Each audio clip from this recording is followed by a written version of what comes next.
this is a time where many of us have transformed a constraint into an opportunity. Exactly. I have a recent example with the master's programs I supervise. I usually take my students abroad to meet entrepreneurs and managers from another country. But with the lockdown, obviously, we couldn't travel, but we were still able to meet people from around the world online, people from the US, from Brazil, from India, Japan, China, and so on. And all this in just 1 week. This is actually something that we don't usually do and that we made possible this year. I see what you mean. Can you tell me a little bit more about this international master's program? Well, there are two master's programs that I supervise. The one I was just mentioning is a program that's made for French students mostly, but we also have people from all over the world coming to join us. And there's also another master's program, which is the Master of International Business, which gathers students literally from all over the world. Yeah, coming from 17 or 18 different countries. So that's really an international experience that they have even just coming here to France.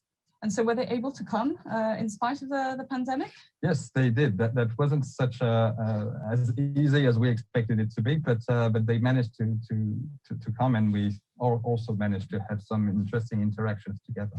That's amazing. So before we go on to our next sequence, let me just tell you a little about a competition which is still open called EUGLOH Talks. So this is open to students and staff of EUGLOH. The deadline for registration is 16th of May, so you have a couple of days left. So this is the very first EUGLOH Talks contest, which was inspired by the TEDx Talks. So to you need to prepare a short video of yourselves addressing your own topic related to today's theme, exploring the world with today's constraints. So your video will be evaluated based on all sorts of criteria, but of course, presentation skills, choice of topic, the relevance of the project, and so on. So the three winners, and this is the interesting part, will receive tickets to participate in TEDxSaclay 2021, which will be held in June. And the winner of the first place will have a chance to speak at TEDxSaclay 2022. So we're now going to move on to the Vice Rectors Roundtable. So we're really looking forward to hearing from our Vice Rectors from our 5 campuses. So they're coming together virtually in a roundtable chaired by the Secretary General of EUGLOH, Casimiro Vizzini, and they will be discussing the topic of the day, exploring the world with today's constraints. So if you have any question during the roundtables, you can simply click on the left-hand screen in the auditorium and type your question. The floor is yours, Casimiro. Thank you very much. Thank you.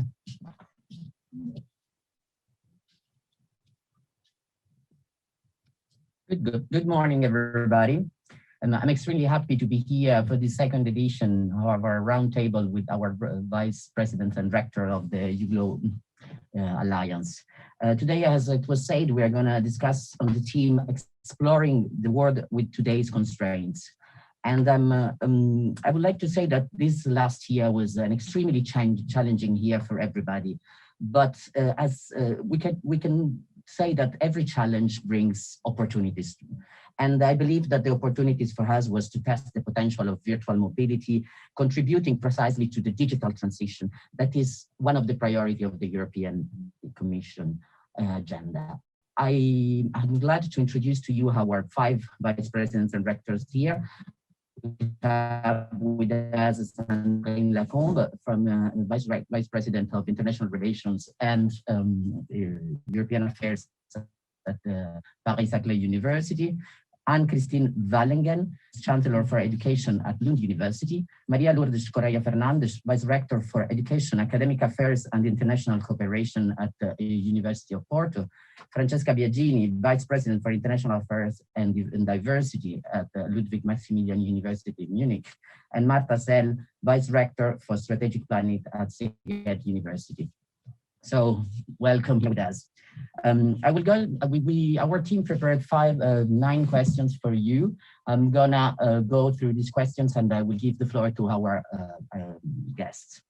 Let's start saying, how can European University, namely EUGLOH, take advantage of this moment to leverage blended and virtual mobility, fostering true exchange experiences, and thus contributing to achieve the ambitious goal of reaching 50% mobility? Marta. Hi, hello everybody. This is my honor that I could contribute to this roundtable of the Alliance Day. And I hope many of our students and our teachers could join this program today. And thank you very much for the organizers, mainly colleagues at Paris-Saclay, who organized all the programs of the today's Alliance Day. So coming back to the original question that Casimiro shared with us, I can clearly recall the moment when we first gathered at the very nice building of Paris-Saclay in 2018, mid-October, and started to formulate the proposal of our alliance. And it was already clear at that moment that as an indicator, we have to go for 50% mobility.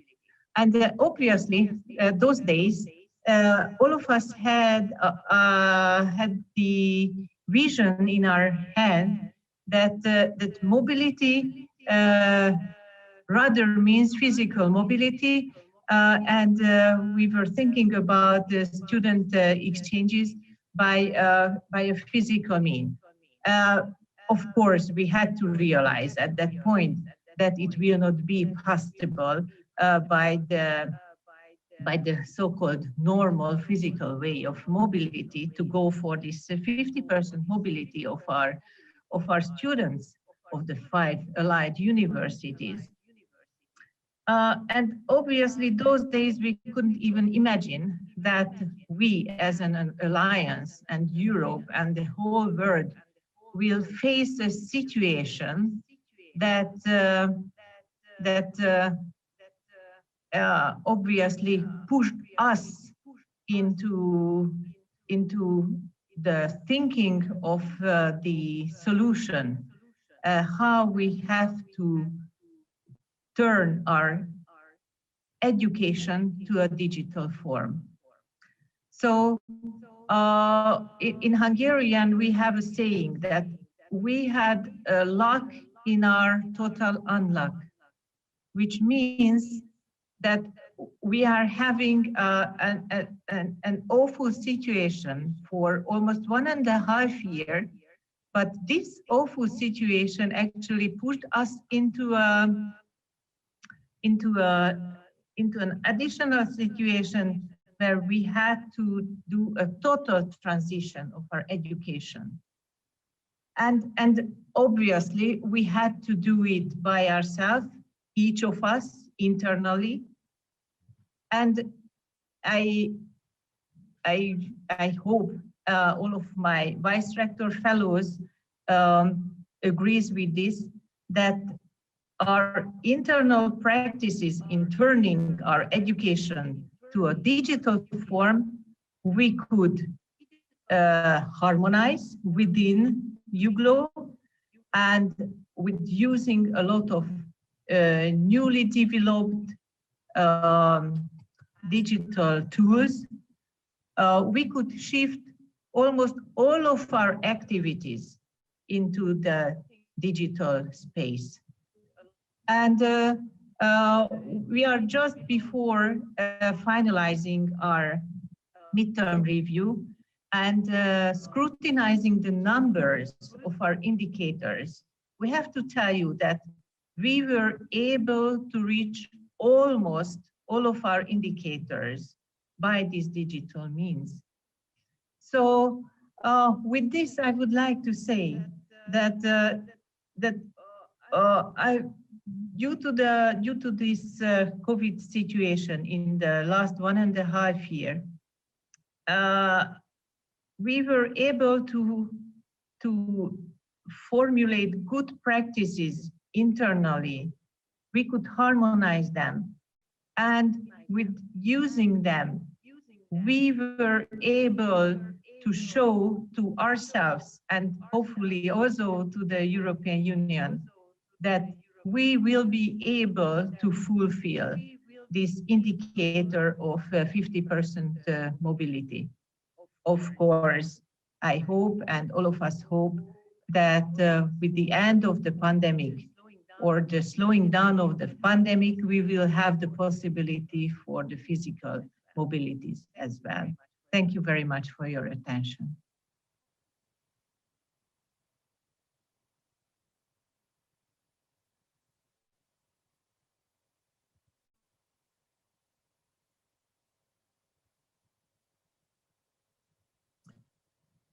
We don't hear anybody anymore. We don't hear anybody anymore. Am I supposed to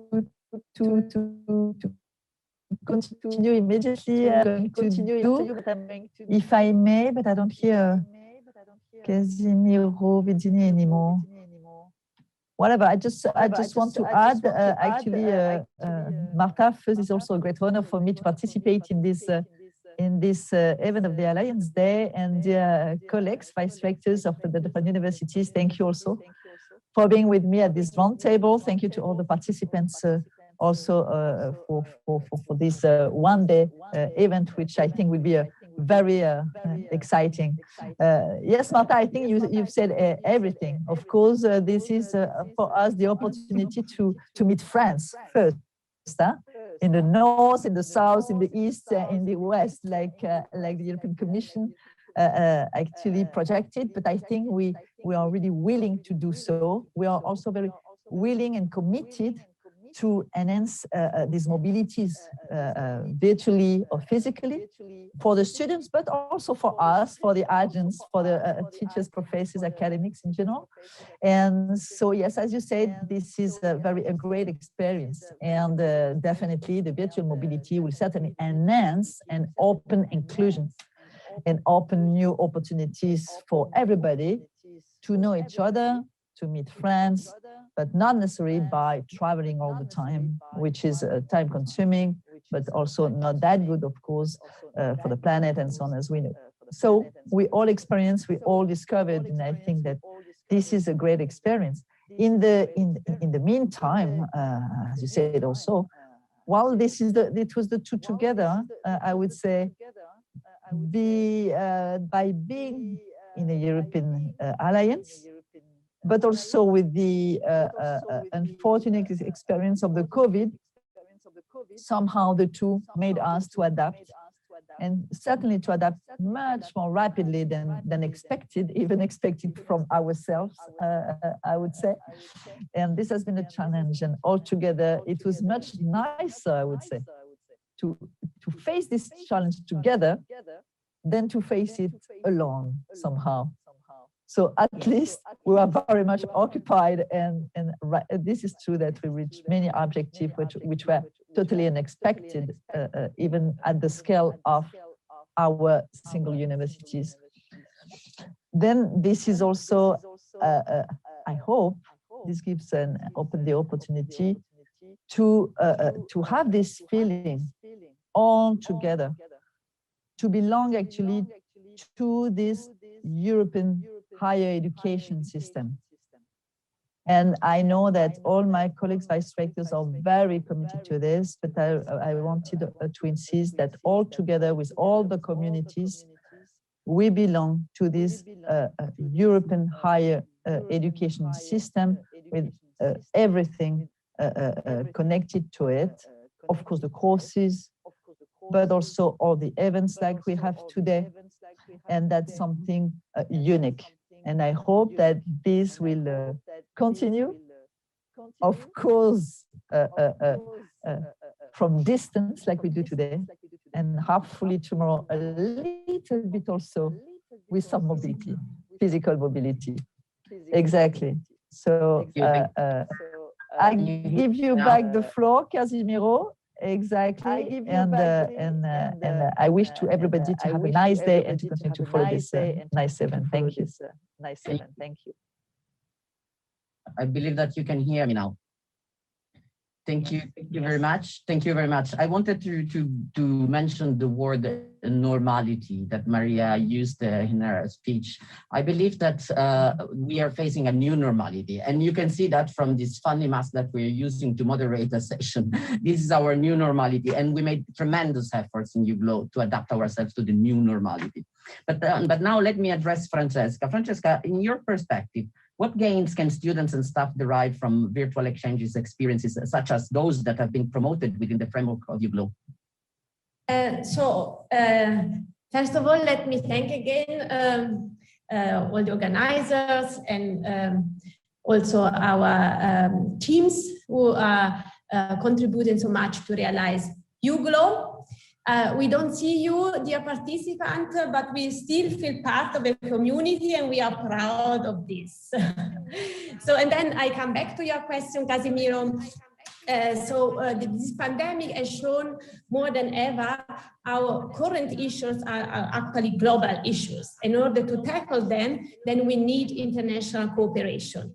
And nowadays, since Einstein has said that in the midst of every crisis lies great opportunity, we have experienced that virtual exchange is the easiest way of getting to cooperate and to collaborate. And so EUGLOH is offering really through online tools, virtual activities to our students, the opportunity of experiencing this international exchange at a very low cost in terms of administrative work and also at a low cost in terms of environmental impact, which is also a current issue today. And this has been offered to a much larger array of students than we would have had, for example, if we would have allowed only physical mobility. And also they have also the opportunity of integrating this constant international exchange in their everyday studies. It's very easy to have a meeting now, to meet virtually in a group, to exchange ideas, problems, to confrontate each other. And so we think that this virtual mobility and the opportunities that we have been developed and we are developing inside of EUGLOH, a lot of interesting teaching formats, laboratories, ideas, tools for exchange, really are fundamental to promote the European identity and values, to promote more understanding, willing to cooperate. And this is the basis for fostering diversity and inclusion, which are the basis of a well-functioning modern democracy. Thank you, Francesca. Absolutely. We need more than ever inclusion. And this is one of our priorities at EUGLOH. But let me address to Maria the third question of our session. With the gradual return to face-to-face activities and the resumption of international travel, how can we, in the immediate future, increasingly encourage mobility in the blended and virtual mode, whether they are in intensive courses or long-term mobility? Good morning, everyone, and it's my pleasure to be here and to share with you some ideas. And thank you, all teams, for organization of this event. Before the pandemic, long-term flows, 6 months, 1 semester, was the usual and the normal format of student mobility. COVID-19 made us anticipate a lot of the changes, promoting a faster transition into virtual learning modes. In fact, it functioned as a great accelerator for implementation of virtual exchange and mobility. This was also achieved by adopting several innovative teaching and learning methodologies, challenge-based approach, collaborative and teamwork through activities such as hackathons, competitions, webinars. And actually, we have a lot of examples of these activities within the EUGLOH Alliance, such as the business case competition or digital media for health communication or joint innovation challenges and so on.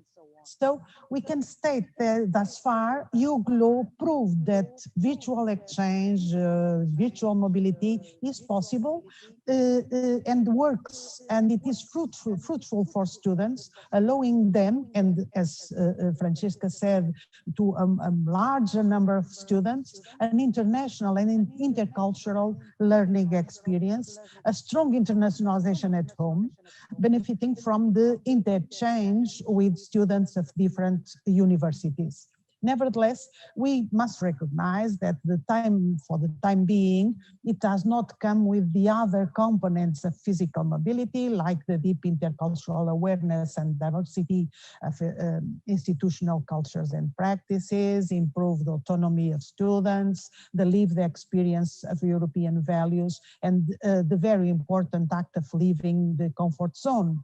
And we hope in the future we can have this opportunity for many students. And for this reason, in post-COVID, partners will certainly adopt a proactive strategy to promote and conciliate some physical mobility within EUGLOH universities and try to give to the largest number of students possible and improve the mobility experience, the EUGLOH experience, going abroad for a week, or for a month, or even maintaining a semester and living like a local student for that period. But using blended intensive programs, now financed by Erasmus+, EUGLOH can multiply the international experiences of students and staff, although this will be a great academic challenge, but also an important tool to flexibilize and innovate as well to reach EUGLOH goals, including summer or winter schools, for example. I'm confident we will find the better solutions for these experiences. Thank you, Maria. Thank you very much. I believe you mentioned something that is really, really important, as is flexibility, flexibilizing. I think that this challenge brought us in this exercise of flexibilizing our behavior in order to adapt ourselves. And as we are Darwinists, so we believe that to survive, we have to adapt ourselves. We have to be flexible. So now let me go from the southwest and fly virtually to the northeast of our alliance, going to Sweden. Ann-Christine, I will address you saying, in your perspective, how can our alliance partner ensure in virtual mobility the dimension of the intercultural experience that students and staff live in physical mobility? Thank you, Casimiro, and hello, everybody. And as Casimiro said, this is the most northern part of the EUGLOH Alliance, as far as now, at least. But I'm from southern Scandinavia, from the Lund University, very close to Denmark and Copenhagen, which I think is also familiar to a lot of you. And thank you very much for giving us this opportunity to connect and to reach out to everybody here. I think that we can work with intercultural experiences in many ways, and it's important not to forget the ones that also move beyond the education proper.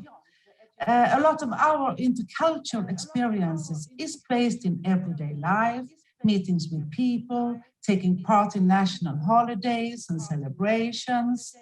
And the program at EUGLOH Alliance today is in itself a very good example of how we can work with intercultural experience, even if only meeting online and in a virtual space. We can make food together, and we can show typical national dishes. We can continue to make guided tours on each other campuses, or students can put up short films made simply by the mobile camera on the web, showing their departments, their dormitories, their student organizations. We can have cultural virtual exchanges like today, and we can meet in special rooms for after work meetings or discussion groups on special topics to compare the situation in our different countries. Even if it, of course, is much nicer to meet in real life, and we must, of course, try to have physical exchanges, there are really many possibilities to meet in a virtual space.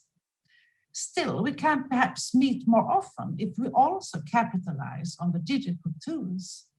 Micro-credentials is a course form that could be used also for intercultural experience, to learn about intercultural skills, and we can have short courses in our languages outside of English. And of course, as customary, use our reading lists in our programs and courses to highlight and discuss how theoretical perspectives are based on cultural discourses, and that they take up different cultural perspectives in our education.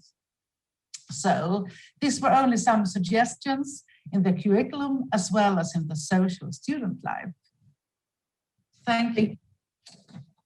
Thank you. And it's really important that you mention languages, because of course you know that the English is our working language at EUGLOH, but we are strongly engaged in promoting multilingualism, and we really believe that the richness of Europe is in its diversity, and the diversity of our culture starts from languages.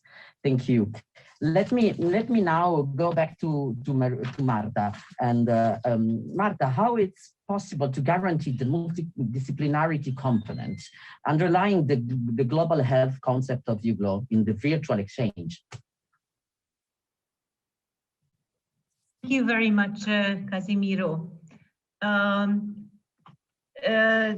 So I believe that the primary peak of our main topic, global health of the Alliance, gave us a lot of flexibility to fulfill multidisciplinarity. It's because our global health contain many disciplines, and obviously these disciplines cannot work by themselves, but only by cross conversations with each other.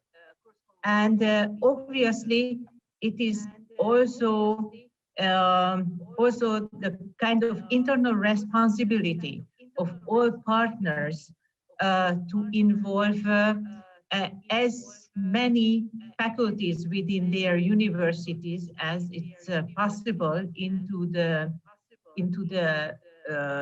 EUGLOH program, and to convince those disciplines that would originally feel that they are not so close to the ethos of global health. But we have to convince musicians, for example, at our university that yes, indeed, your studies are also part of our global health, because enjoying music makes you feel better, and it increases the all over global health ethos. So I believe that it is our internal responsibility within the universities, and also this is our common responsibility to give these disciplines as many possibilities as possible to be linked into with each other. And programs like this, the Alliance Day and all the other specialized programs, must give a very solid floor within EUGLOH for the link of different disciplines among each other. So I think we are just at the beginning, and I hope that in the long run we will be able to prove it to ourselves and also to the external world that the topic of global health is a very good one for improving the multidisciplinary ethos of our alliance. Thank you very much. Thank you, Marta. Music, absolutely. Music is essential for health. I strongly believe in what you said. And actually, I mean, there is a music therapy is part of the disciplines existing. I will ask Maria if she wants to add something.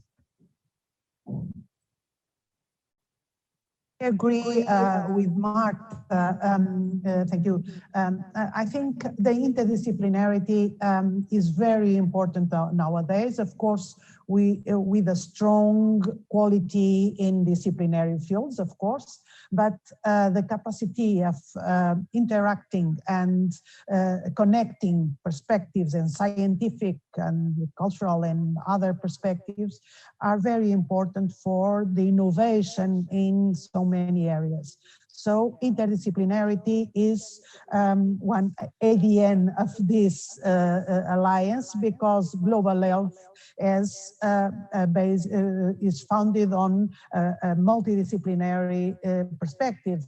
We have social, not only health, but also technology, but also social sciences, but also arts and humanities. So we have a perspective of interdisciplinarity very strong in this alliance, because global health is interdisciplinarity, is talking about specific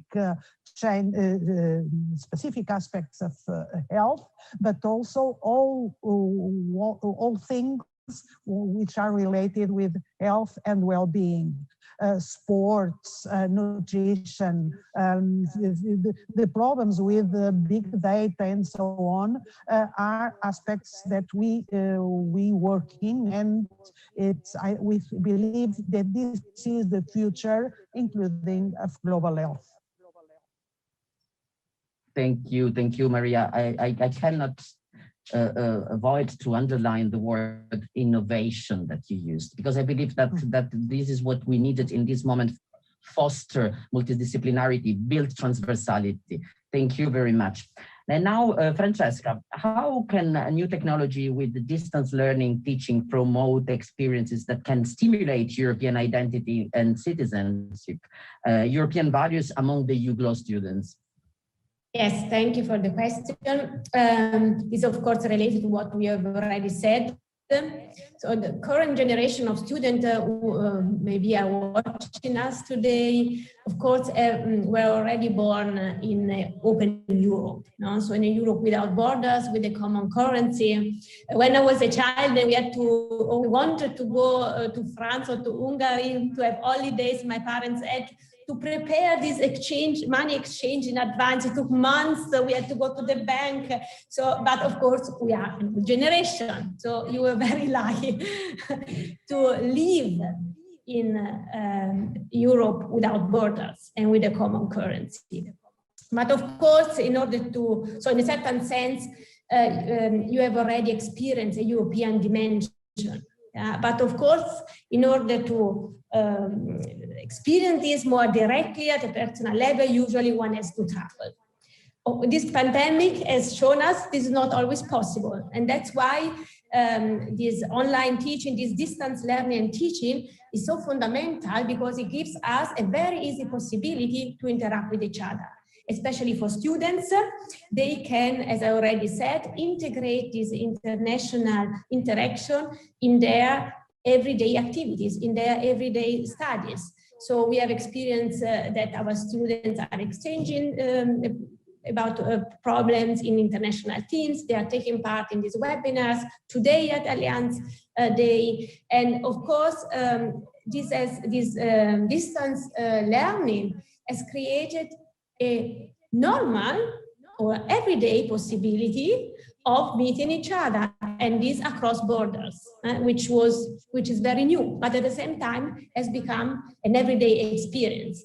And this is maybe one of the greatest contribution of this distant teaching to make international exchange so normal and so easy. And of course, our students have the possibility of meeting and exchanging with a much bigger and diverse array of fellows through these tools and distance learning. And of course, as I said, this is a crucial step in reinforcing our European identity. Already this Alliance Day show us how it is easy just to be here talking in between Hungary, France, Porto, Sweden, and also to assist to the preparation of very tasty French food. So we really believe, and this is the effort that we do every day at EUGLOH, that distance learning is contributing in a fundamental way of getting us to experience even more the European community in a way that reaches beyond the individual university, the single country. Thank you, Francesca. I actually would like to say that you really pinpointed the everyday experience. This is something that is completely new, and we can say that in this crisis reality, this generation is much luckier than the past generation that faced other kind of crises like wars or pandemics.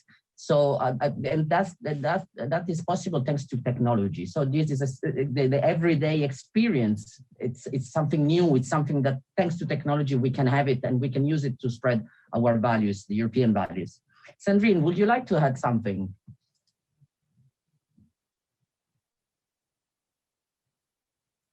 Can you hear me? Thank you, Casimiro. Yeah, I hear you. Just you see the little switch needed through this new technology. The limitation is myself, my fingers. But right, I think that much of the things have been said. I mean, definitely yes, and I hope that we can explore it even more, like you were saying, Francesca, the daily life. And I think this will be improved by the development of what I've heard is in process, which is an app. You know, in how we call an app, you know, for application, is a mobile phone thing, you know, to make the people to follow each other in between the different countries, and this will be fun. Now, of course, personally, this kind of created kind of fear, because I've heard, you know, these words like Anne-Christine saying, "Oh, we will see cooking." Another one was speaking about music, and then I have also to switch to medicine and then maybe, you know, to IS, and then I'm like, oh my God, with this app, you know, with these new technologies, I will have to adapt not only to the technology, but to the concept that all my friends and colleagues and other communities in these different countries, different places in Europe, will bring, of course, to my knowledge, but also to my daily life, like you were saying, Francesca. So it will be very rich. It will be so rich that, of course, maybe I will have this little feeling to be a little bit lost, but this is something we must fight against, because contrary, this will have to be shared. It's all about making more links all together, understand each other. And I think, like Anne-Christine also was saying, and you, Francesca and Casimiro, this is really put people together, make them, call them, if not every day, every week, to share. Why not recipes or music and knowledge and all these things. And I fully agree when of course, the word democracy from north to south and east to west has been mentioned. If we reach this objective, of course, we as academics will be very happy of this story. Thank you, Casimiro. Thank you, Sandrine. Thank you, Sandrine. I actually would like to summarize what you said, saying that in Italian, we used to say that needs can be transformed in virtues. And I believe that this is the occasion to transform our needs in virtues. Let me go back to Anne-Christine. Anne-Christine, how can a partner university make use of mobility in order to make a decisive contribution to the creation of a real sense of belonging to the EUGLOH and the super campus? Oh, yes, I really like the word super campus. We are on a super campus already today, aren't we? We have our large programs in EUGLOH Association. Some of the programs are already in place. Many programs are in a planning phase. And these, of course, programs, this creates a sense of belonging, working together from different countries in a joint program. But it is possible also to work together in courses outside of large programs. And I think it is essential that we make it possible for teachers to cooperate in each other courses, smaller courses, to make it possible for students to meet in minor course components, perhaps only for some seminars or some special lectures. But this way of cooperation, which is nowadays breaking grounds, is called COIL, which I'm sure many of you know about. COIL means collaborative online international learning. And through COIL, students take part in their course on campus in their respective countries, but share some lectures, some seminars, or other types of education with their fellow students in another country in a similar course, this part online. So this COIL type of course guarantees an intercultural experience, but since it's quite easy to set up a COIL, also a sense of super campus, a possibility to share parts of courses with different cultural settings or different universities, and thus expanding the campus, expanding the learning environment, expanding the knowledge, and expanding the possibility of the students networking with each other. I think it would be great if we could continue to open up these possibilities outside of the bigger master programs. And we have seen examples, of course, of this also in the many workshops that are already offered by our EUGLOH universities that offers for students as well as for senior researchers to take part in these workshops, which is a kind of a wonderful smorgasbord, if you are familiar with that Swedish expression. A smorgasbord is a big table with a lot of dishes that you can choose and take part of different. So I think COIL, collaborative online international learning, and a smorgasbord of workshops can be viable ways to create a super campus. Thank you. Thank you. Thank you, Ann-Christine. Thank you, Ann-Christine. As you know, I've been a student in Lund University in my student life. So I experienced the Swedish table, and I strongly believe that expansion is the right word to pinpoint. Expansion. We really need to expand and to keep doing that also after the crisis. But now let's go back to Sandrine, asking, in this effort to build the universities capable of training European citizens for the future, how can the digital and green transitions can be considered within the framework of EUGLOH? Sandrine? Yes, thank you for yeah, you hear me? Yeah. Thank you for the question. Of course, the digital and green transitions is a very important aspect actually of the transformation of the European area in general, if not the international area. Yes, we'll have to behave differently. We knew that before the crisis, and now the agenda, I would say, will be accelerated, and we must count as higher education institutions in this transition. And why not actually to put universities at the center of this discussion that are ongoing at the European Commission.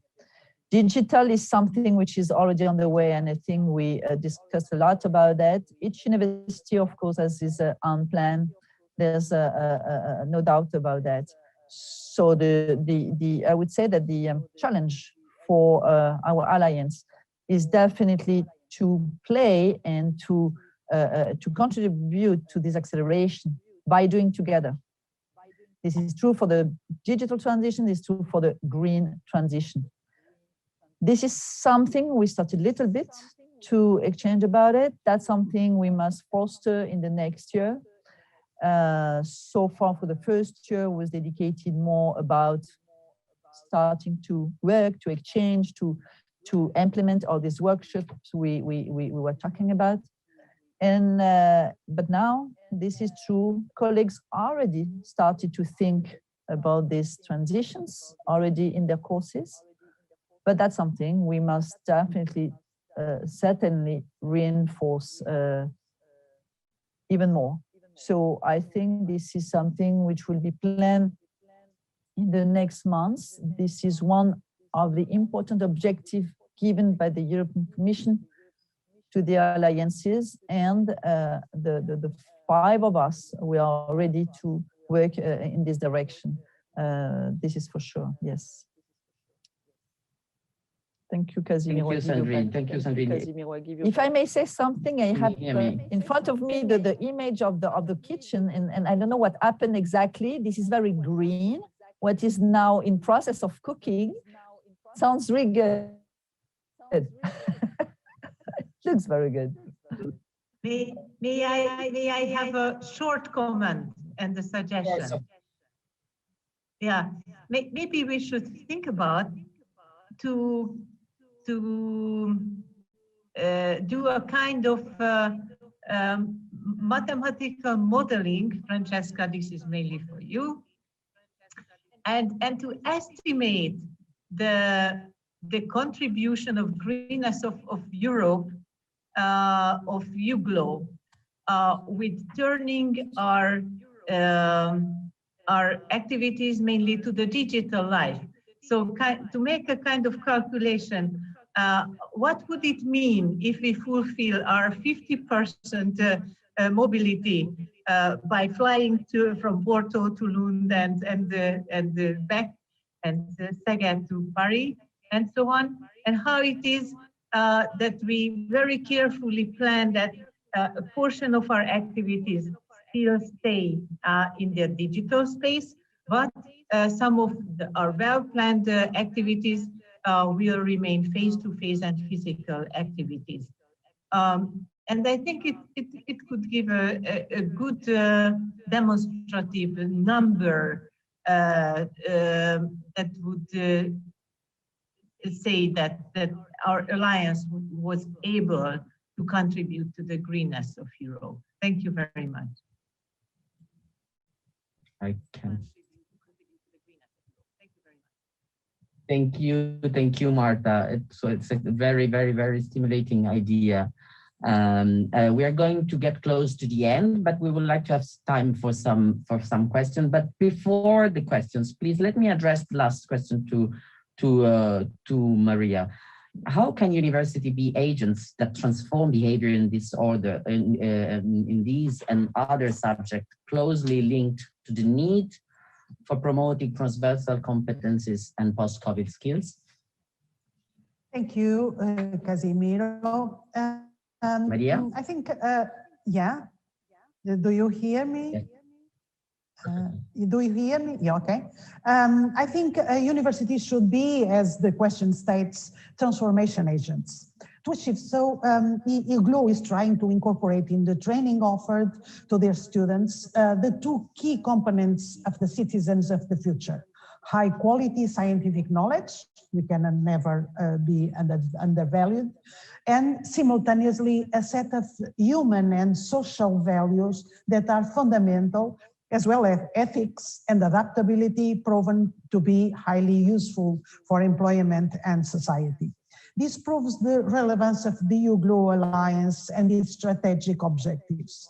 This will require, of course, that university shift towards a greener, a more digital, and after the pandemic, more flexible methods of teaching and learning and their functioning, as Anne said. One of the challenges for university will be the capacity of articulating better the constant scientific and technical developments related to global health,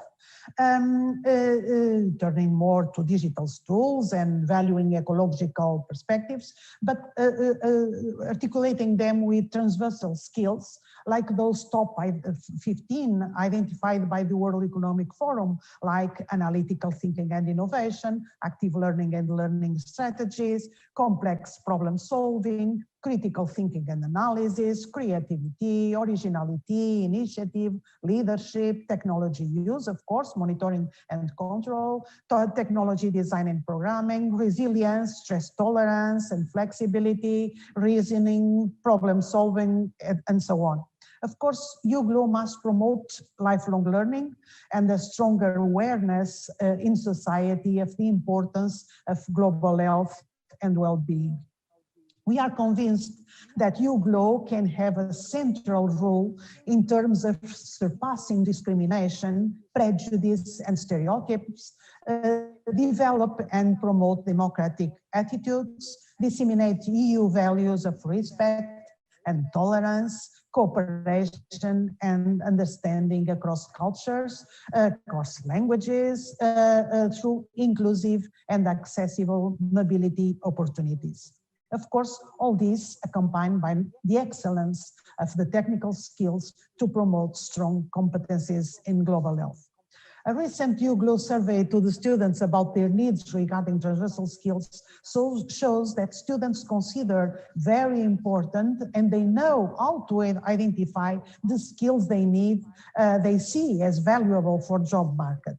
Students have a need and a willingness to actively participate in complementary training activities targeting areas such as social sciences, languages, digital competences, and also economics and management, and of course, health and well-being.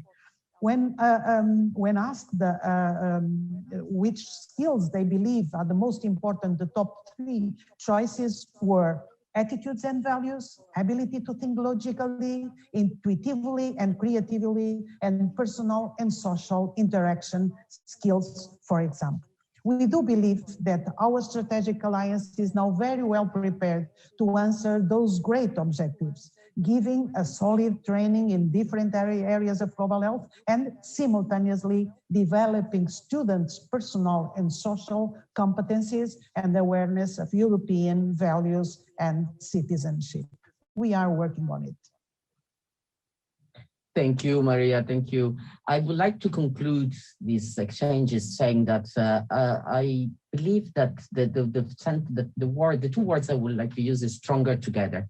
And this is what has been said by Maria just now and Sandrine before. University at the center, bringing back university as the center. And I think that the European universities alliances are the tool to do that. Being together, it means being stronger, and being stronger means bringing the university back to the center, especially in this crisis, deep period. So thank you very much. I believe that our colleague Marcos from Porto is in the back collecting some questions from the public. Marcos, would you like to just select 1 or 2 questions to our vice presidents and rectors? Yes, of course. Good morning, everyone. Very nice to hear from you. Happy Alliance Day to all EUGLOH. And in fact, we have several questions from our participants, and they are directed to all of the vice rectors. So I will combine 2 questions from the same person, from Cindy, from France.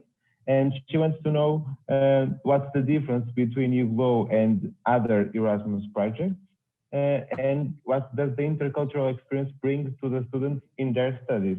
So, and she says she would like to hear all questions from you. So I don't know when to start. Thank you, Marcos. Thank you, Marcos, very much. Who wants to take the floor?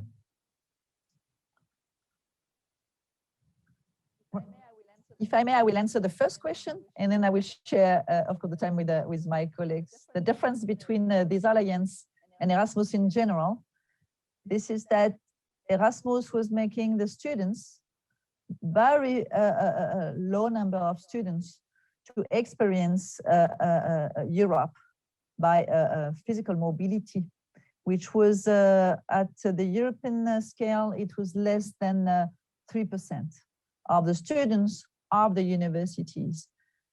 What we target with within the Alliance, by working together, developing new tools, everything has been already described, this is to reach 50% of the students of each university to have an experience of knowing each other, of meeting, even through this distance learning, these digital events, to meet the people, the students, the communities of the other side of Europe. So this is the major challenge of this alliance. This could not be organized at the scale of Europe, so we organize it at the scale of 5 universities. Maybe we could enlarge this scale, this size, but not much more. Did I answer the question, Marcos?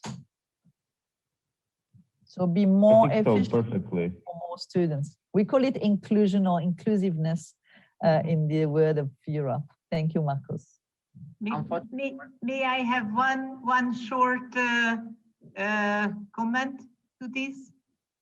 What I would say in one word, what the difference between EUGLOH and European universities versus Erasmus programs is complexity. Because we are running an incredible complex program among our 5 partner universities that none of the previous Erasmus programs could run, because it was not their scope. I'm a geneticist, and when we talk about complexity in the field of genetics, we say genetics is always focusing on one gene, variations of one gene, which is a very low level of complexity. But when we consider genomics, then we see the complexity of the whole genome and all of the variants within the genome. So when I would like to demonstrate the difference, I think Erasmus programs is genetics, European universities, and then the complexity of programs we organize and run is genomics. Thank you very much. Amazing, amazing. This was a really, really, really lovely parallel and extremely real. Thank you very much. I think that we don't have time for any other answer. I'm really sorry, my colleagues are gonna kill me because I need to pass, to give back the floor to Rosemary. So thank you very much. It was a great pleasure to have you here with us, and really thank you for your inputs, for your speeches. It has been an extremely interesting and enriching experience. I hope to see you soon. Thank you very much. Bye-bye. Thank you. Thank you. Bye-bye. Good Alliance Day. Have a nice day. Thanks, Casimiro. Oh yes, don't take all the stuff with you. Have a good day. Thanks, Casimiro. Thank you. Bye. Bye. Thank you, Casimiro. It was interesting to hear from our vice rectors who support all the players of EUGLOH. Do take the time to view the film message from our rectors, introduced by Vanessa Debay-Santon, the head of the Higher Education Unit at the European Commission. Yes, you can find it on the big screen in the main hall as you come into the virtual building. Do make sure you check it out.